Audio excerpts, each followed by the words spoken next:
Hello, welcome back to my YouTube channel. ඉතින් ඔයාලා මේ දවස්වල මගේ channel එකත් එක්ක ඉන්න කෙනෙක් නම් ඔයාලා දන්නවා මම මේ දවස් ටිකේ මොනවා ගැනද කතා කරන්න කියලා. ඒ තමයි BandLab එකේ තියෙන FX effects ගැන. ඉතින් ඔයා අද නම් මගේ වීඩියෝ එකත් එක්ක එකතු වෙන්නේ මගේ YouTube channel එකේ BandLab එකේ FX effects ගැන විතරක් තියෙන playlist එකක් තියෙනවා. අනිවාර්යෙන් ගිහිල්ලා ඒ playlist එකේ තියෙන first video එකේ ඉඳන් පිළිවෙලට බලාගෙන එන්න. එතකොට තමයි ඔයාලට තේරෙන්නේ. හරි එහෙනම් මම මේ වීඩියෝ එකේ මං ගැන වැඩි විස්තර කියන්නේ නැහැ. මොකද මං කලින් වීඩියෝස් වල ඒවා කියලා තියෙනවා. එහෙනම් අපි කෙලින්ම යමු අද වීඩියෝ එකට.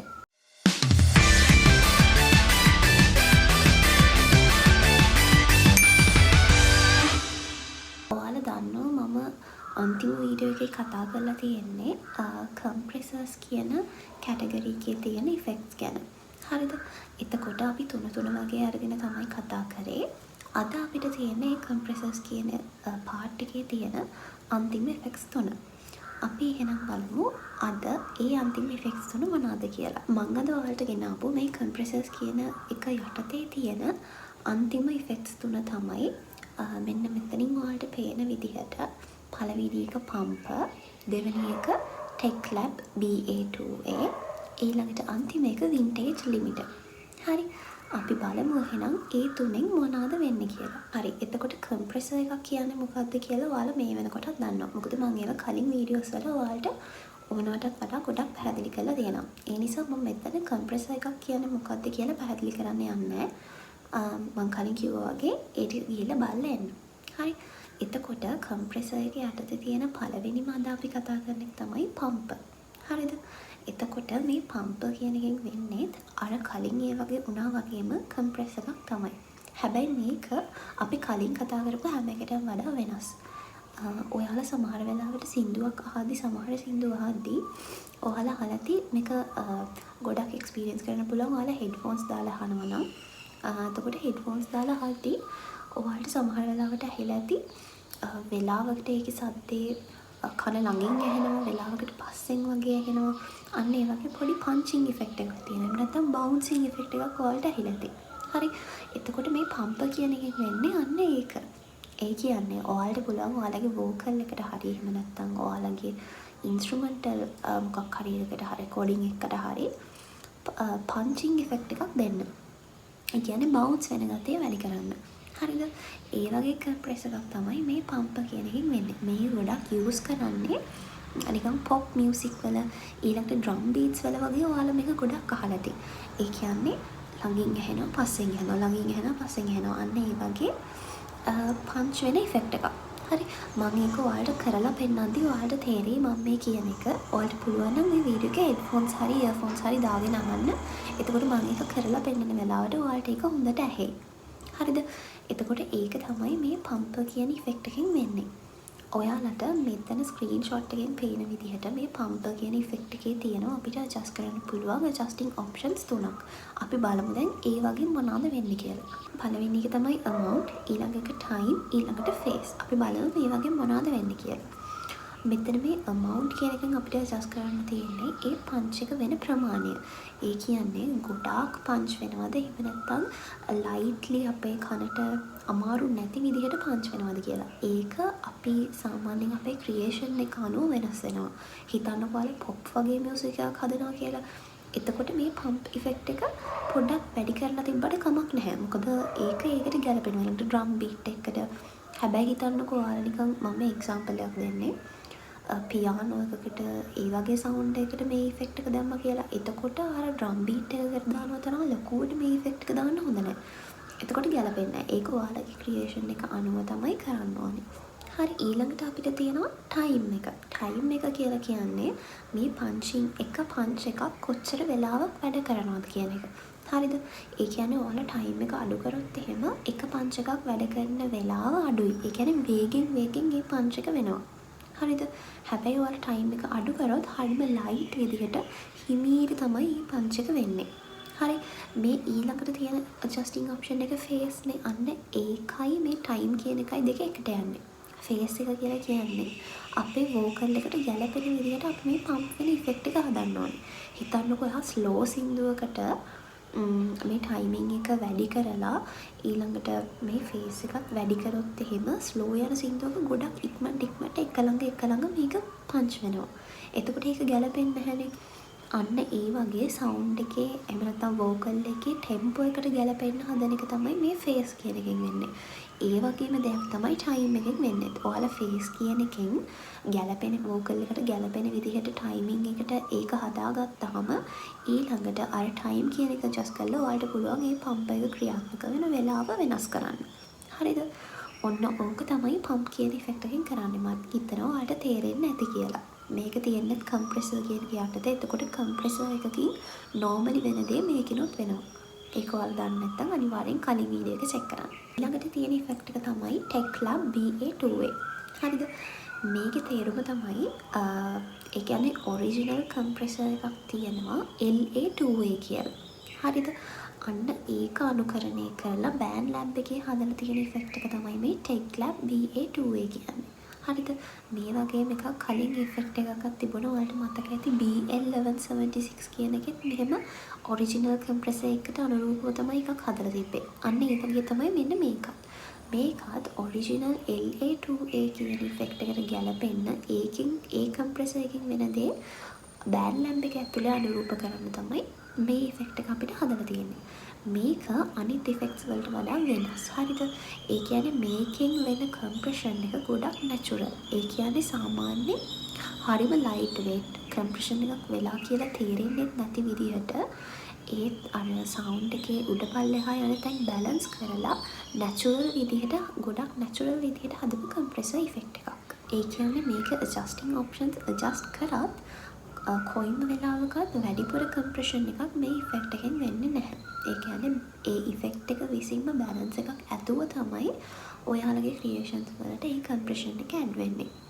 මේකෙත් තියෙනවා ඇඩ්ජස්ටිං ඔප්ෂන්ස්. ඔයාලට මෙතනින් පේන විදිහට අපි දැන් ඒක ගැන කතා කරමු. ඔයාලට මෙතන පේනවා වගේ මේකෙත් තියෙනවා ඇඩ්ජස්ටිං ඔප්ෂන්ස් 3ක්. ඒ කියන්නේ ඇඩ්ජස්ට් කරන්න තියෙන දෙකයි. අන්තිම එක ඔයාලට පේනවා ඇති අපිට සිලෙක්ට් කරන්න ඔප්ෂන්ස් දෙකක් තියෙනවා. හරිද? අපි දැන් බලමු ඒ වගේ මොනවද වෙන්නේ කියලා. මේකේ ගේන් එක කියලා කියන්නේ මේක පළවෙනියටම ඇඩ්ජස්ට් කරන්න තිබ්බට මේකට අපි එන්න ඕනේ අනිත් දෙකම කරාට පස්සේ. ගේන් එක කියලා කියන්නේ අපි මේ දේවල් ඇඩ්ජස්ට් කරලා අපේ කම්ප්‍රෙෂන් එක කරගත්තට පස්සේ අපේ ඒ තියෙන ෆයිනල් අවුට්පුට් එකේ සවුන්ඩ් එක. හරිද? ඒ කියන්නේ අපි ගේන් එක වැඩි කරොත් අපේ කම්ප්‍රෙෂන් එකෙන් හිතන්නකෝ ගොඩක් සවුන්ඩ් එක අඩු වෙලා ටයිට් වෙලා කියලා. එතකොට අපිට පුළුවන් මේ ගේන් එකෙන් වැඩි කරලා මේ ෆුල් අවුට්පුට් එකේ සද්ද වැඩි කරන්න. එතකොට ගේන් එකෙන් කරන්නේ අන්න ඒක. ඒ කියන්නේ අපේ තියෙන ඒ ෆයිනල් ප්‍රොජෙක්ට් එකේ සවුන්ඩ් එක ගොඩක් අඩු වෙලා නම් අපිට පුළුවන් මේ ගේන් කියන එක යූස් කරලා ඒ සවුන්ඩ් එක වැඩි කරගන්න. ඊළඟට අපිට තියෙනවා ස්ක්වීස් කියලා. මේ ස්ක්වීස් කියන එකෙන් කරන්නේ අපේ කම්ප්‍රෙසර් එක වෙන්න ඕනි ප්‍රමාණය. ඒ කියන්නේ ගොඩක් ටයිට් වෙලා ගොඩක් කම්ප්‍රෙස් වෙන්න ඕන නම් අපේ සද්දේ අපිට පුළුවන් ඒ ස්ක්වීස් කියන එක වැඩි කරන්න. ඊළඟට අපිට ඕනේ ගොඩක් ලයිට් වේට් එකක් නම් අපිට පුළුවන් ඒ ස්ක්වීස් කියන එක අඩු කරන්න. හැබැයි මම ඉස්සෙල්ලා කිව්වා වගේ අපි මේක කොච්චර වැඩි කරත් මේ ඉෆෙක්ට් එක තමන්ගේ කන්ට්‍රෝල් එකකින් අර වෙන ඉෆෙක්ට්ස් වල දෙනවා වගේ ගොඩාක් ලොකු ස්ක්වීස් එකක්වත් ගොඩක් අඩු ස්ක්වීස් එකක්වත් දෙන්නේ නැහැ. සාමාන්‍යයෙන් මේක වැඩිම ලෙවල් එක තියෙන්නේ නැචරල් ගානට ගැලපෙන විදිහට. හරිද? ඊළඟට අපිට තියෙන්නේ සිලෙක්ට් කරන්න ඔප්ෂන්ස් දෙකක්. මේකේ තියෙනවා කම්ප්‍රෙස් ඊළඟට ලිමිට් කියලා. මෙතන කම්ප්‍රෙෂන් කියලා කියන්නේ ඒ කියන්නේ ගොඩක් ලයිට් වේට් කම්ප්‍රෙෂන් එක. හරිද? ඒ කියන්නේ මේ ඔප්ෂන් එක වල සිලෙක්ට් කරොත් එහෙම ඔයාලට එන්නේ ගොඩක් ලයිට් කම්ප්‍රෙෂන් එකක්. හිතන්නකෝ ඔයා සිලෙක්ට් කරේ ලිමිට කියන එක කියලා. එහෙම කරොත් එහෙම ඔයාලට එන්නේ හાર્ඩ් කම්ප්‍රෙෂන් එක. ඒ කියන්නේ ගොඩක් වැඩි වෙච්ච ටයිට් වෙච්ච සද්දයක්. හරි? මම ඒක දැන් මෙතනින් කරලා පෙන්නන්නම්. එතකොට ඔයාලට තේරෙයි මම මේ කියන එක ඔයාලා මම ඉස්සෙල්ලා කිව්වා වගේ හෙඩ්ෆෝන්ස් දාලා අහන්න. එතකොට ඔයාලට මේ වගේ තියෙන වෙනස ගොඩක්ම ක්ලියර්ලි පැහැදිලි වෙයි. හරි? ඔන්න අපි එහෙනම් Teclab BA2A කියන ඉෆෙක්ට් එක ගැන කතා කරා. මම වේගෙන් කතා කරගෙන යන්නේ. මම කලින් මේ දේවල් එක්ස්ප්ලেইন කරලා තියෙන නිසා ඔයාලට ලේසි. හැබැයි කාට හරි කෙනෙක්ට තාම ඒක තේරෙන්නේ නැත්නම් අනිවාර්යෙන් මගේ කමෙන්ට් සෙක්ෂන් එකේ ගිහලා කමෙන්ට් එකක් දාන්න. ඔයාලට අන්තිමටම මම අද තෝරගත්ත ඉෆෙක්ට් එක තමයි vintage limiter. හරිද? මේක තමයි මේ කම්ප්‍රෙසර්ස් කියන කැටගරි එකේ තියෙන ලාස්ට්ම ඉෆෙක්ට් එක. අපි දැන් බලමු ඒකෙන් මොනවද වෙන්නේ. ඔයාලා මේ වින්ටේජ් ලිමිට් කියන එක මොකක් හරි ප්‍රීසෙට් එකකට යූස් කරනවා නම් ඒක යූස් කරන්න ඕනේ අනිවාර්යෙන් අනිත් හැම ඉෆෙක්ට් එකක්ම යූස් කරලා අන්තිමේට. හරිද? ඒ කියන්නේ ඔයාලා දන්නවා සාමාන්‍යයෙන් සින්දුවක් හදුවාම ලාස්ට්ම ස්ටෙප් එක තමයි මාස්ටර් කරන එක. හරිද? මම ඒක මික්ස් ඇන්ඩ් මාස්ටරින් වීඩියෝ එකේදී කියලා තියෙනවා. ඔයාලට ඒකත් බලන්න පුළුවන්. මම ඒකේ ලින්ක් එකක් ඩිස්ක්‍රිප්ෂන් එකේ දාන්නම්. හරි. කොහොම හරි සින්දුවක ලාස්ට්ම ස්ටෙප් එක තමයි මාස්ටර් කරන එක. ඔයාලා දන්නවා මාස්ටර් එක කරන්න මික්ස් එක හරියටම වෙන්න ඕනේ. එතකොට අන්න ඒ මාස්ටර් කරන්න කලින් අපිට යූස් කරන්න පුළුවන් ඉෆෙක්ට් එකක් තමයි මේ වින්ටේජ් ලිමිට් කියලා කියන්නේ. මේකෙන් වෙන්නේ අපි දැන් මොකක් හරි එකක් යූස් කරලා ඉෆෙක්ට් එකක් දාලා එක්ක රිවර්බ් එකක් ඇඩ් කරනවා. හරිද? ඊළඟට අපි කම්ප්‍රෙසර් එකක් දාලා කම්ප්‍රෙස් කරනවා.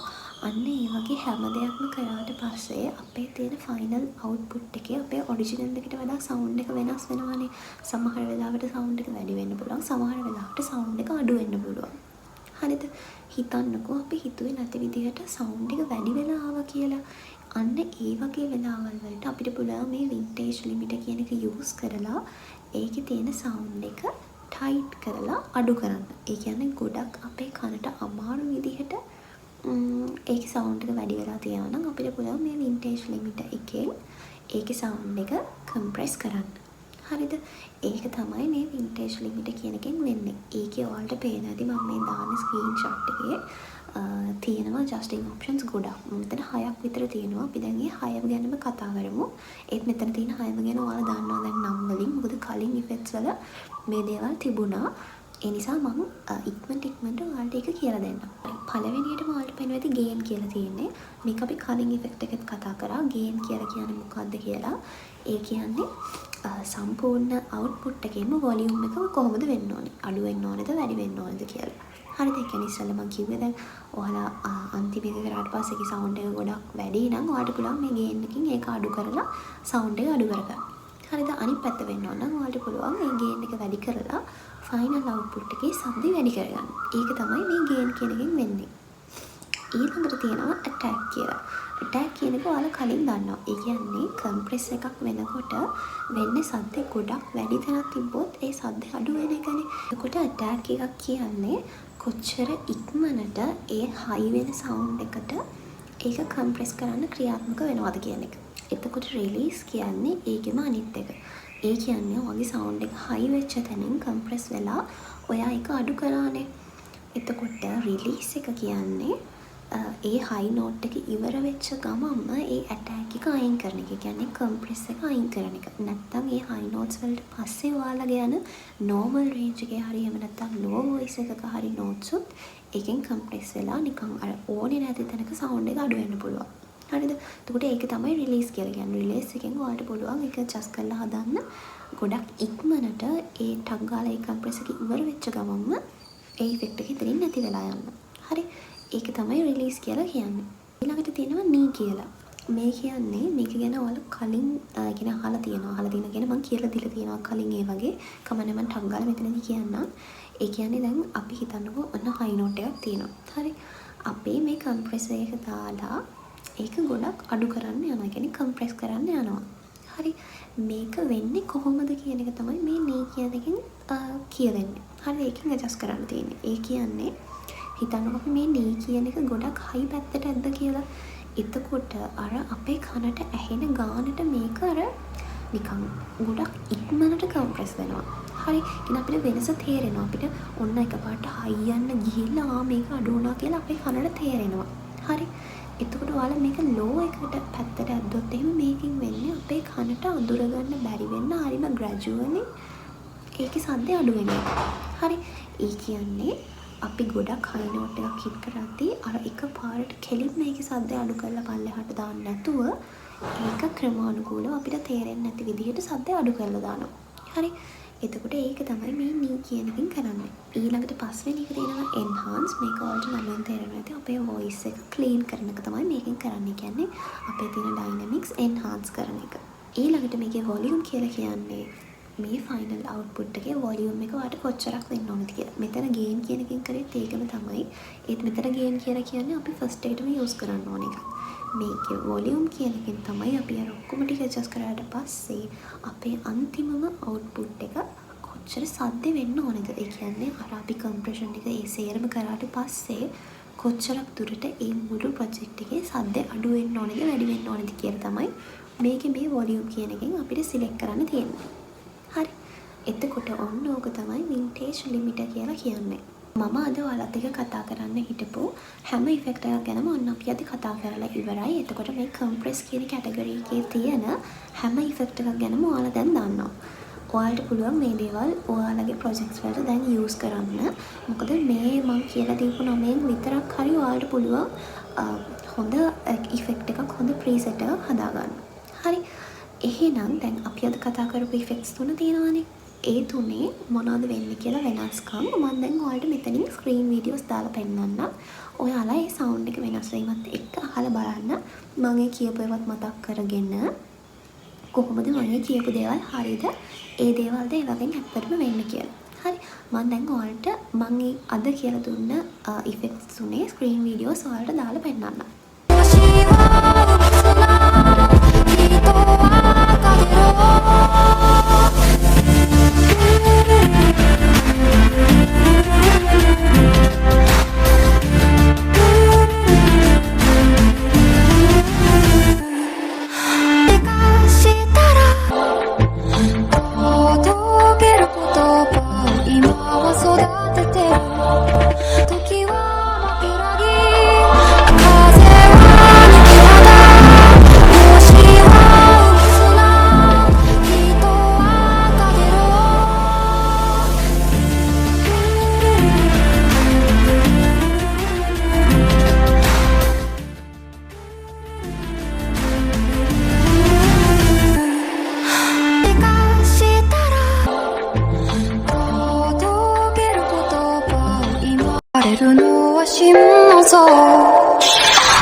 අපේ ප්‍රොජෙක්ට්ස් වලට යූස් කරනකොට වෙනස් වෙන්නේ. මට හිතෙනවා ඔයාලට පැහැදිලි වෙන්න ඇති.